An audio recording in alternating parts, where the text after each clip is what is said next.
ওটা তো কেন বের করে দিয়েছে এটা ওকে জিজ্ঞেস করলেই বোধহয় ভালো হয়। কারণ আপনাকে বলছি। না আমার তো আসলে এটা আমি তো আমাকে তো বের করে আমি তো নিজে থেকে সরে আসি না। এখন বের করে দিলে তো এখন আপনি যদি বিবাহিত হন, আমি তো আর বিবাহিত না। তো আমি এটার এক্সপেরিয়েন্স আমার আমার থেকে যারা বিবাহিত তারা ভালো বলতে পারবে আরকি। বন্ধুদের সাথে বসে সিনেমা দেখেছেন, এতজন দর্শকদের সাথে বসে সিনেমা দেখেছেন।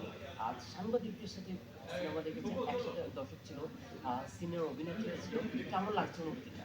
এটা আসলে অন্যরকম একটা অনুভূতি। কারণ আপনাদেরকে ধন্যবাদ দিতে হয়। আপনারা যারা জার্নালিস্ট আছেন তারাই আমাদের সিনেমাটা দর্শকের কাছে এভাবে পৌঁছে দিয়েছেন এবং অক্লান্ত পরিশ্রম করেছেন আপনারা। তো সেখানে আপনারা ছবিটা দেখেছেন, আপনাদের ভালো লাগছে তো বলতে না?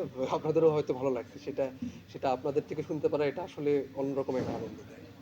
অনেক দর্শকই বলছে যে নতুন একটা গল্পে আমরা নতুন একটা গল্পের সিনেমা পেয়েছি। যেমন অনেক সিনেমা আসছে, ইসামাটা আসছে, তারপর হচ্ছে যে তাণ্ডব আসছে, সিনেমা আসছে।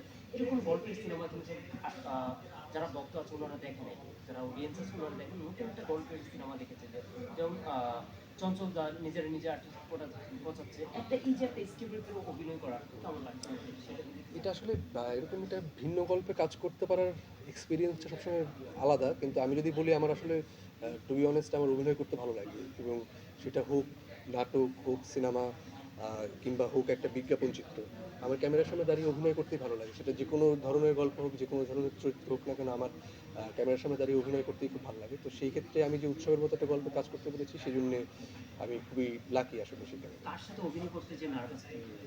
আমার আসলে কারো সাথে অভিনয় করতে যেয়ে এরকম নার্ভাস ফিল হয়নি। কারণ এনাদেরকে আমি সবসময় আগে থেকে চিনতাম তো আর উনারা প্রফেশনাল অ্যাক্টর। উনারা এত ইয়ে করে অভিনয় করেন এবং জুনিয়রদের হয়তো স্পেস ছেড়ে দেন। তো আমার সেজন্য আসলে নার্ভাস হওয়ার কোনো সুযোগ ছিল না। আ ঈদের পরের দিন দেখেছি একটা জিনিস দেখেছি জয়া আহসান, চঞ্চল দা থেকে শুরু করে সবার মাঝখানে আপনাকে বসাইছে। তো এতে বুকে টেনে নিয়েছে সেটার অর্থ কি?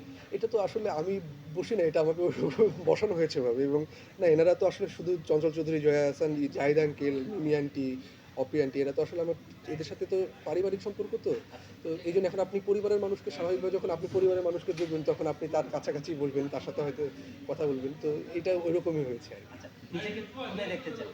নিজেকে আসলে আমি এরকম দর্শক আমি অভিনয় করে যেতে চাই। অভিনেতা হিসেবে দেখতে চান নাকি একজন হিরো হিসেবে দেখতে চান?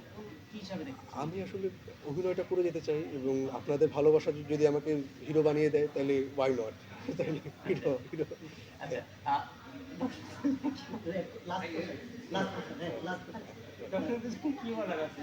দর্শকদের জন্য বলার আছে যে আপনারা উৎসব এত পছন্দ করেছেন সেটা আ আমি সেটার জন্য অনেক কৃতজ্ঞ এবং আপনাদেরকে আমাকে এত ভালোবাসার জন্যে আ অনেক ধন্যবাদ এবং আপনারা আপনাদের এই এত ভালোবাসা এবং কি দোয়া আমি আমার আমার ভালো কাজের মাধ্যমে আ ফিরিয়ে দিতে চাই। আচ্ছা, আমার জন্য দোয়া করবেন। একটা প্রশ্ন আছে, একটা প্রশ্ন শেষ করে দিচ্ছি।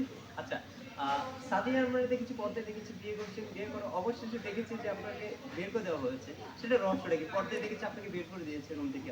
পরে আবার নিচে শুয়েছে, আবার আপনার ওয়াইফ খাটে শুয়েছে। একসময় বলছে, উল্টে বলছে যে, "চলো দাবা খেলি।" হ্যাঁ, হ্যাঁ। সেই অনুভূতি কেন বের করে দিয়েছে?